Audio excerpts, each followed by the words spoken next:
غرض کسی کی جہاں میں اڑی نہیں رہتی،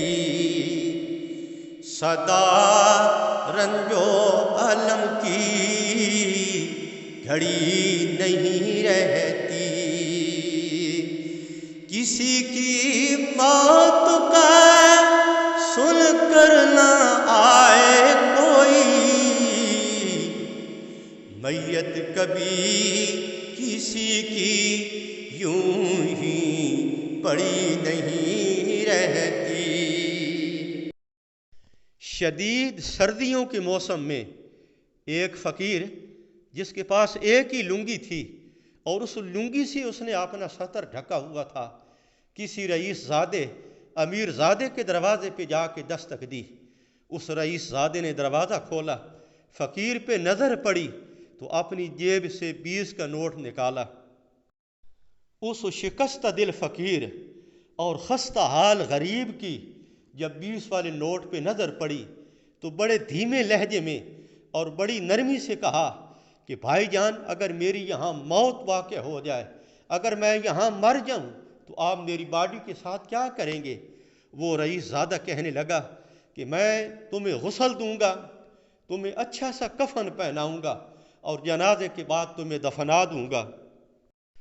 وہ فقیر زاروں قطار رو کے کہنے لگا،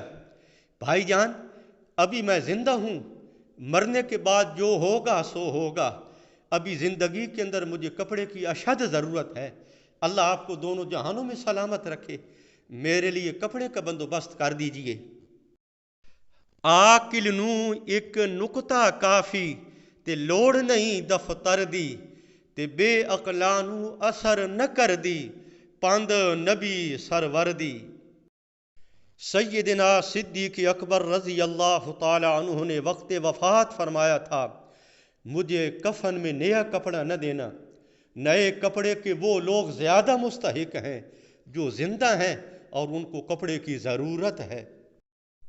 حضرت عثمان غنی رضی اللہ تعالی عنہ نے فرمایا تھا، میرے آقا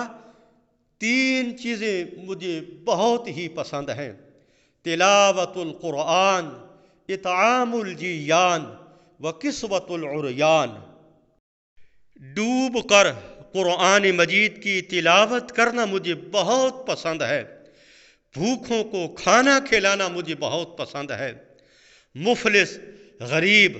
نادار لوگ جو کپڑا خریدنے کی استطاعت نہیں رکھتے